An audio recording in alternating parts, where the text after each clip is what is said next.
Vamos a hablar de la definición y características de los controladores lógicos programables. Un controlador lógico programable puede definirse como un dispositivo de estado sólido con capacidad de almacenar instrucciones para realizar tareas de control.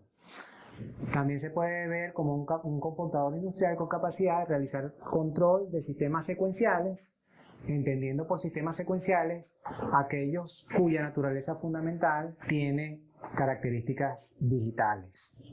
Como dije, en la actualidad los PLC tienen gran poder de computación, tienen gran poder de cálculo, de comunicación y por lo tanto son utilizados debido a la gran flexibilidad que ofrecen a la hora de ser elementos para controlar procesos. Las tareas de control que se utilizan son diversas. Los PLC sirven para un mundo infinito de posibilidades dentro de la industria.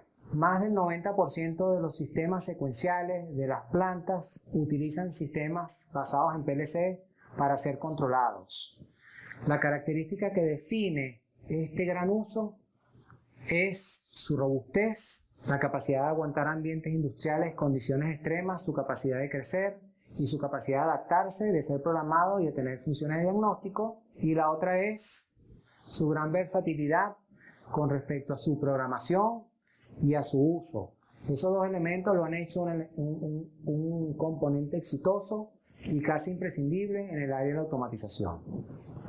Como mencionamos, en el mundo de la automatización, la planta es la que hace la producción, la que tiene los elementos que manipulados realizan las tareas, y el PLC pasa a ser en este caso conceptualmente el elemento que los controla.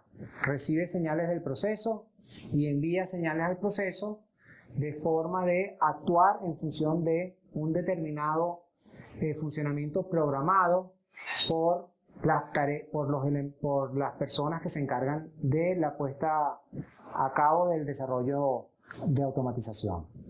Las tareas de control son múltiples, desde el control secuencial básico hasta temporización, contadores, control avanzado, comunicaciones, envíos de datos y manipulación y funciones aritméticas como en todos los elementos digitales. Todas las capacidades digitales que existen hoy en día las tienen los PLC. Los componentes básicos de un PLC. Como todo equipo electrónico, podemos hablar de algunos elementos que son fundamentales y que siempre aparecen en cualquier arquitectura basada en los PLC. Es importante destacar que aunque la configuración que uno tiene puede ser variable porque la mayoría de los PLC son modulares, lo que significa que uno arma toda la estructura en función de la planta que tiene. En general, los elementos básicos son todos comunes. El primer elemento que es fundamental es la fuente de poder. Todo sistema basado en PLC tiene una fuente de poder asociada.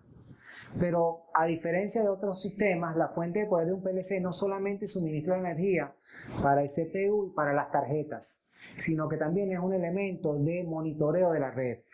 En los PLC más avanzados, las fuentes de poder pueden estar monitoreando la red para tomar decisiones en caso de que la alimentación sobresalga de los límites preestablecidos de funcionamiento correcto. Y esos límites son bastante amplios, es decir, que los PLC tienen capacidades de trabajar en amplios rangos de voltaje para evitar que el PLC deje de controlar la planta cuando haya variaciones en el suministro eléctrico de la red. Por lo tanto, este es un elemento de calidad. El segundo elemento importante es el CPU, donde aparece el procesador, la memoria y donde va a estar el programa. Este CPU tiene las posibilidades de manejar una gran cantidad de data. Tiene gran velocidad y además tiene todo lo que se llama el sistema operativo. Esos sistemas operativos son particulares y diseñados específicamente para el PLC, son particulares y son altamente confiables. Manejan protocolos confiables de comunicación, de transmisión de datos, porque en el mundo de la automatización la confiabilidad es un elemento importante. No es solamente que el sistema funcione, sino que funcione bien. Los PLC se caracterizan se caracterizan por tener una alta confiabilidad durante su operación y eso lo hace un elemento de gran uso en el área de la industria. El programa estaría asociado a este CPU donde tendríamos todos los datos, la memoria y todos los elementos que hagan falta para el correcto funcionamiento del sistema.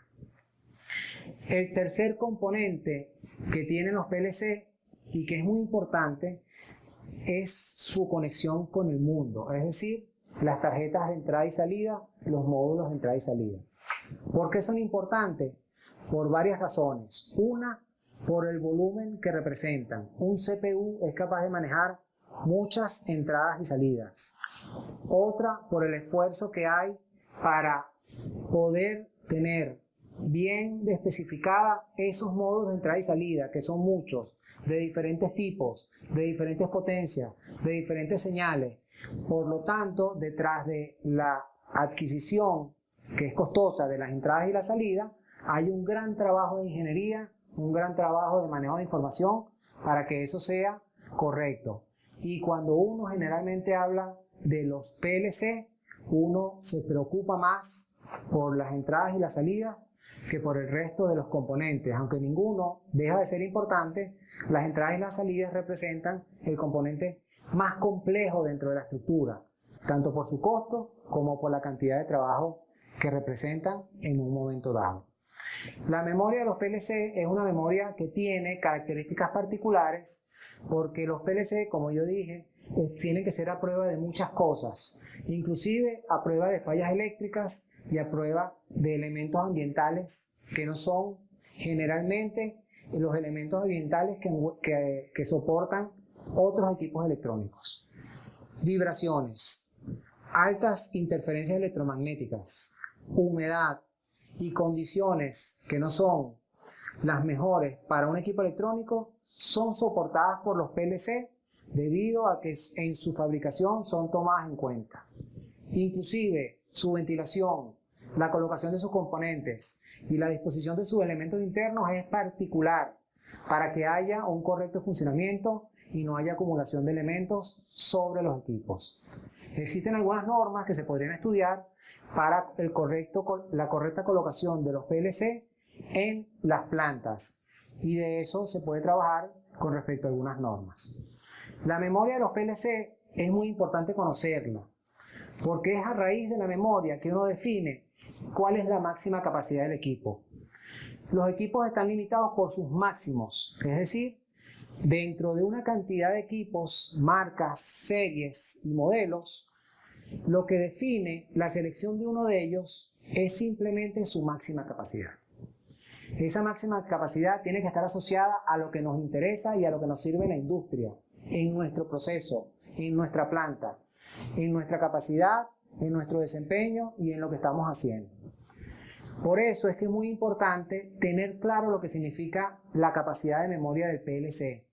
En esa capacidad de memoria hay un área reservada para los datos, que tiene un tamaño máximo, para los temporizadores, los contadores y todo ese tipo de elementos que definen además el software que vamos a utilizar y las capacidades de ese software. Es decir, que si nosotros tenemos capacidades altas, tenemos que estar seguros de poder contar con un CPU que tenga capacidades altas, siempre superiores a las necesarias, porque la buena costumbre dice que uno tiene que dejar un porcentaje de nuestras capacidades del PLC para poder crecer en el futuro un poco y no tener que salir a comprar otro que nos sirva.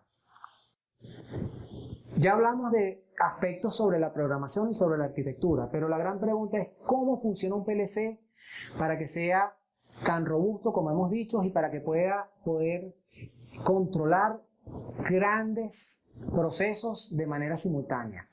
Eso lo hace a través de un proceso cíclico llamado scan. El scan es la forma en que el PLC opera de manera continua y eso significa que el PLC tiene un programa que se ve como un programa lineal, aunque puede estar estructurado, donde cada vez que el PLC realiza una operación completa, lo que hace es leer todas las entradas, guardar los datos de todas las entradas en la memoria, después comenzar a ejecutar línea a línea cada uno de los aspectos que aparece en el diagrama de escalera del programa, hacer los cambios en cada una de esas líneas que se cumplan, y al finalizar, esos cambios que se hicieron en la memoria se mandan a la tarjeta de salida. Ese proceso tiene que ser muy rápido, porque como ven, durante parte de ese proceso, el PLC deja de ver las señales de campo y deja de actuar sobre ellas. Por lo tanto, el proceso de scan tiene que ser mínimo para no dejar de obtener información de ningún cambio de variable en el proceso, lo que llevaría a tomar malas decisiones porque el sistema no tiene la información correcta. Ese proceso se llama scan y el tiempo que tarda en dar un ciclo completo se llama el tiempo de scan o scan time. El área de aplicación de los PLC es muy diversa. Cualquier industria que tenga una automatización de calidad seguro cuenta con PLC. Las áreas química y petroquímica, la manufactura, las áreas de papel, vidrio, plástico, las áreas petroleras, metalúrgica, de energía eléctrica y de alimentos cuentan con PLC en sus áreas de producción porque son equipos que responden, que funcionan con calidad, que duran y que tienen otras características que los hacen los elementos que son fundamentales para la toma de decisiones y para ser adquiridos y montados en las industrias, en las plantas.